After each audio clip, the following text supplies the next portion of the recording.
Have you ever wondered why some choices feel like they were made for you, before you even had a chance to think? As if something deeper, something invisible, is pulling the strings. Not logic, not reason, but something older, something instinctive, something that doesn't ask for permission. You try to stay in control, but beneath the surface of your personality, there's a voice. It whispers through your habits, your preferences, your impulses, and your relationships. Carl Jung didn't call this voice evil. He called it the unconscious. And deep inside that unconscious, hidden like a thread in your life's fabric, is something most people will spend their entire lives avoiding. Eros. Not sex as we talk about it in modern culture. Not lust, not pleasure. Eros as the symbolic drive. The psychic current that flows through almost everything you do, whether you're aware of it or not. Think about it. Why do you chase approval? Why do you alter your tone depending on who's listening? Why does rejection from one person haunt you more than praise from 100 others? Why do you feel incomplete even when you're achieving everything you thought would make you whole? Because under it all, there's a need older than language. The need to be wanted, to be seen, to be felt as real through the eyes of another. And when that desire is buried, misunderstood, or denied, it doesn't disappear. It becomes your shadow. And the shadow always finds a way to speak. You don't need to talk about sex for sex to control you. You can deny it, repress it, outgrow it, silence it, and still be enslaved by it. Because what you repress doesn't die, it mutates. It turns into anxiety, into control, into your obsession with power, success, recognition, or image. It hides in your self-sabotage. It creeps into your relationships. It whispers through your cravings, your silence, and even your spirituality. You think you're chasing happiness, but you're just running from a desire you never had the courage to look in the face. Carl Jung saw this over and over in his work. Brilliant minds, spiritual people, logical thinkers, all of them broken by an unseen conflict. And when he traced it back, it often led to the same place: unacknowledged eros.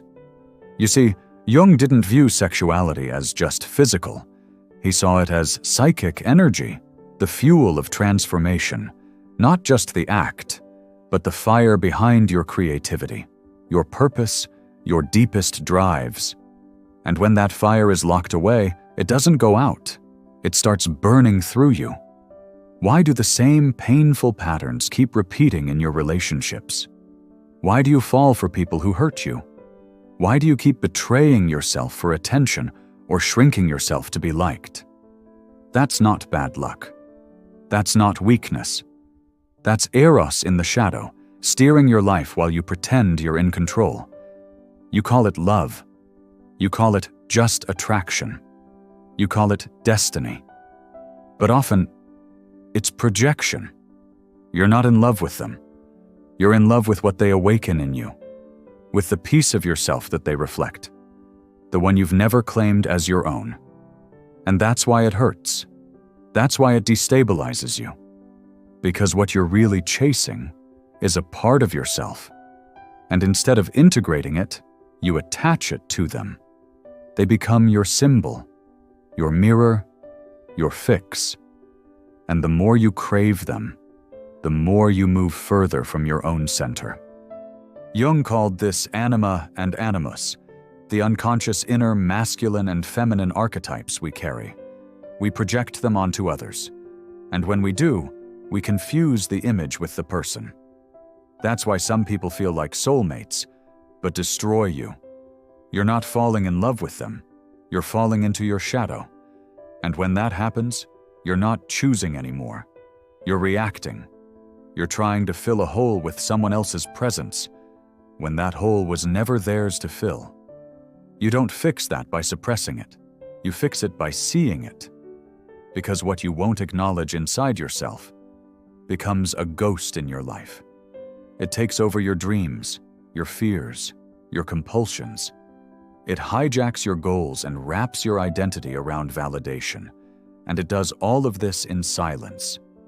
Jung warned, "Until you make the unconscious conscious, it will direct your life, and you will call it fate."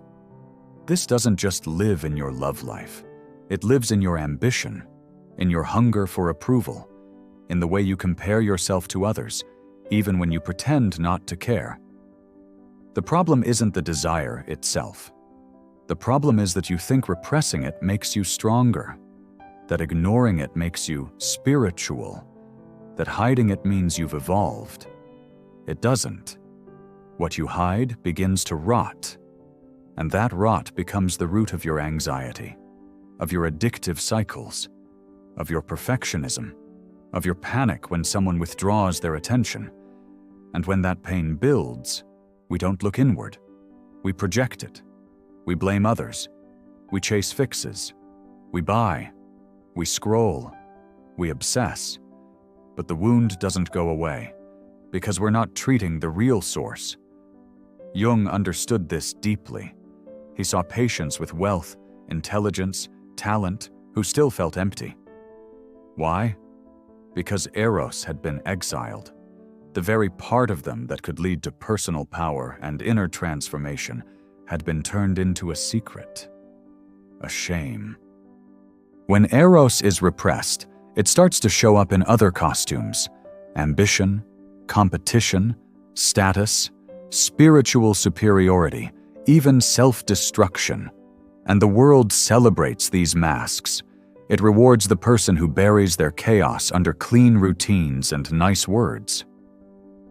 But beneath the surface, they're cracking, and most never know why.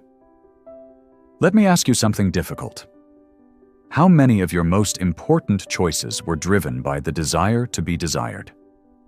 How often have you reshaped your personality to attract someone's gaze? How many times have you sold your authenticity for a moment of connection? You might say, "Not me." But look deeper. We've been trained not to see it, to perform, to filter, to seduce, to repress. And all the while, eros waits, untouched, underneath the life you think is yours. This isn't about becoming impulsive. This is about becoming honest. Sexual energy, when conscious, isn't something to be ashamed of. It's a force, a compass, a fire that can be channeled into creativity, depth, and purpose. But only if you stop pretending it's not there. Most people will never do this work. They'll stay polished, controlled, and disconnected. Because it's easier to live behind a mask than to walk through the fire of integration. But not you. You're here, still listening. That means something inside you is ready. And yes, this will hurt. It will burn away the parts of you that were built for approval. It will destroy the illusion that you've always been in control. But it will also rebuild something far more real. Because once you stop hiding, once you stop projecting your inner eros onto others, you stop needing to chase, you stop begging for validation, you stop falling apart every time someone walks away. Because eros is no longer in the shadow. It walks with you, it fuels you, it becomes a part of you, not a secret. And from that place, you become someone the world can't manipulate. You become grounded, creative, focused, alive. Not because you have no desire, but because you've reclaimed it. This is what Jung meant by individuation, the painful, powerful process of becoming whole. Not pure, not perfect, whole. And wholeness requires darkness. It requires looking at what you were taught to deny and walking through it without shame. So now ask yourself, what part of you have you been rejecting? What desire have you buried so deep you forgot it was yours? If you're ready to stop lying to yourself, then this is where your real journey begins. You don't need to run anymore. You don't need to chase another person to feel alive. You don't need to call your projections love or your pain fate. You need to see, to feel, to face, and then to integrate. Because once you do, you'll never be a slave to it again. You'll still feel the fire, but this time it won't burn you. It will light your way.